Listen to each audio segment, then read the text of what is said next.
The first point I would make is that global recessions are rare. Recessions in individual countries or economic communities like the EU do happen with some frequency, but a global recession is different. It's usually the case that even when a large group is in recession, somebody else is expanding. China, in the 70s, 1970s used to call the U.S. the locomotive. If Germany was in recession, somehow the U.S. could kind of power through, although the U.S. itself had 3 recessions between 1974 and 1982. But a world recession is rare. In this video, Jim Rickards provides a thorough examination that closely aligns with the articulated perspectives on an imminent global recession and liquidity crisis. Rickards delves deeper into the potential ramifications, offering a more nuanced understanding of the vast off-balance sheet derivatives market and underscoring the indispensable role of short-term U.S. Treasury bills as the preferred collateral in this intricate financial landscape. Throughout the discourse, Rickards brings forth a comprehensive perspective on the complexities inherent in the global financial system. His analysis accentuates the interwoven nature of various contributing factors that are propelling the world towards the impending crisis. By adhering to the projected scenario, Rickards explores potential scenarios, delving into the intricacies of the risks and implications for both investors and the broader economy. We had one around the time of the 2008 financial crisis, even though Australia did power through it, okay, and certainly in 2020 during the pandemic lockdowns. But they're unusual, as I say. It's usually one group is in a little bit of trouble, but another group powers through and even can pull the recession country or group out of difficulty. But when global GDP declines, that's rare. We are heading for exactly that. To understand that, let's take a look at some of the largest economic groupings, and I'll start with the United States. Now, the United States had a mild recession in the first half of 2022. If you blinked, you missed it. First quarter GDP was negative, not a lot, about 1.6%. Second quarter GDP was also negative, about 0.9%. So first half as a whole, we had negative GDP. The rule of thumb definition of a recession is 2 consecutive quarters of declining GDP. That's the rule of thumb. We had that. It's in the data. Having said that, it was mild, and third quarter GDP and fourth quarter bounced back. But if there was a recession, it was mild.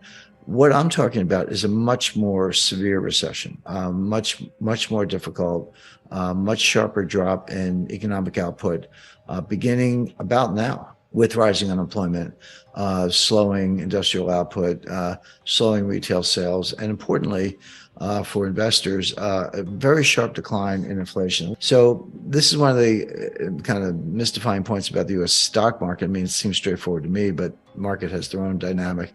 They're saying, well, if the Fed raises rates the way I described and they cause a recession, the Fed's going to have to cut rates. That's called the pivot, the Fed pivot, and lower rates are good for tech stocks, so buy stocks. But think about that for a second. What if inflation comes down faster than the Fed thinks? And I think it may, by the way. I'll return to that. What if inflation comes down really fast and they get to the target rate sooner than they think? Does that mean they might have to cut? Well, it might, but what's good about that for stocks? I mean, if that happens, no one ever says, why did that happen? They just say, well, inflation may come down, interest rates may come down, so buy stocks. It's like, well, inflation may come down, interest rates may come down, but if it does, it's because we're in a very severe recession, exactly what I'm forecasting. And so if that's the case, stocks are going to plunge, 30, 40, 50%. So don't root for lower rates, or if you're forecasting lower rates, understand what that means. It doesn't mean the Fed chickened out. It doesn't mean life is wonderful and you should buy tech stocks. It means that we're in the very severe recession that I described, and I think we will end up there. And therefore, stocks are going to plunge. So, be careful what you wish for, as they say.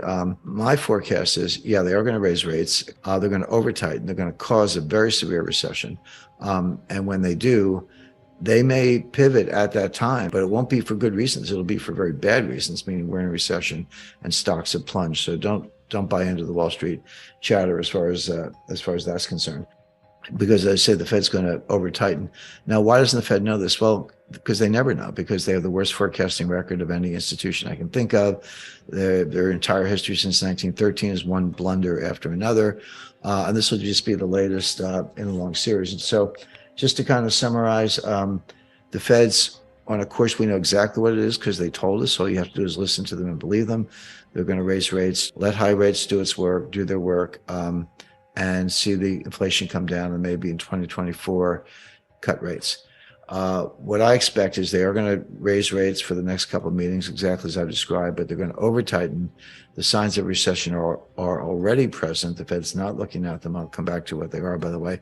And we'll be in a very severe recession for a lot of reasons. And that's going to mean a plunge in stock prices. So if the Fed cuts rates, don't cheer too loudly, because it'll be in a world where severe recession, higher unemployment, and crashing stock prices are the norm.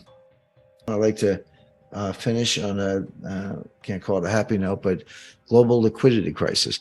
Now, I talked about a global recession, and people go, well, isn't that like your liquidity crisis? No. A recession or a depression is very different than a liquidity crisis or a financial panic. They're two different things. They can and do happen separately. In 2008, we had both. In 2008, a recession or depression and a financial panic converged. So they can happen together, but they don't have to. They can happen individually. What we're in for looks like a global financial crisis and a global recession at the same time, coming sooner than later. Now, why do I say that? There's a global dollar shortage. People go, wait a second. The Fed printed $9 trillion, which they did in 2020. It's come down since then, but they did print that much money. How could there be a global dollar shortage? Well, what people don't understand is that behind the curtain, off balance sheet, this is off balance sheet. You got to go read the footnotes and understand what you're reading. There are $1 quadrillion of derivatives. And for those not familiar with the Q word, 1 quadrillion is 1,000 trillion. So I just said the Fed printed $9 trillion. Maybe it's down to $7 trillion. Yeah. But you have 1,000 trillion of derivatives. And they have to be supported with collateral. Not 100%, not even 10%. I mean, kind of 1% or 2% is enough. But when you're in a liquidity crisis, banks are extremely choosy about which collateral they'll accept to support this quadrillion-dollar inverted pyramid of derivatives. And right now, what they're saying, because this evolves, it gets worse. It doesn't happen overnight. It can become acute overnight, but it happens over the course of a year or longer. What we see, the banks are saying, I don't want corporate bonds as collateral. I don't want your mortgages as collateral. I don't even want 10-year Treasury notes as collateral. The only collateral I want are short-term U.S. Treasury bills. Treasury bills have a maximum maturity of 1 year, 360 days. But there can be 4-week bills, 8-week bills, 6-month bills, et cetera. That's the best form of collateral. It's the most liquid, easily traded, low volatility, easy to repledge. It's by far the best form of collateral. That's all the banks want right now. But if you're a foreign bank, you need dollars to buy the dollar-based collateral. If you want Treasury bills that are denominated in dollars, you need dollars to buy the bills. That's why the U.S. dollar is so strong. People go, wait a second. The U.S. has a multi-trillion-dollar annual budget deficit, a massive trade deficit, 132% debt to GDP ratio, $31 trillion in debt. You're going into recession. How can the dollar be so strong? The answer is everything I just said has nothing to do with the demand for dollars in international foreign exchange markets. What's driving the demand for dollars is the need to get dollars to buy dollar-denominated collateral, specifically Treasury bills, to post as collateral to support the $1 quadrillion of derivatives.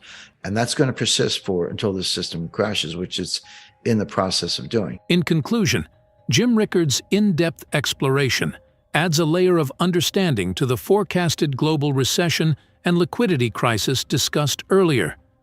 His insights shed light on the intricate dynamics of the off-balance sheet derivatives market and the critical role of short-term U.S. Treasury bills in this complex financial landscape. As we navigate these impending challenges, staying informed becomes paramount. Consider subscribing to channels that provide valuable analyses from experts like Jim Rickards to stay ahead of the rapidly evolving economic landscape.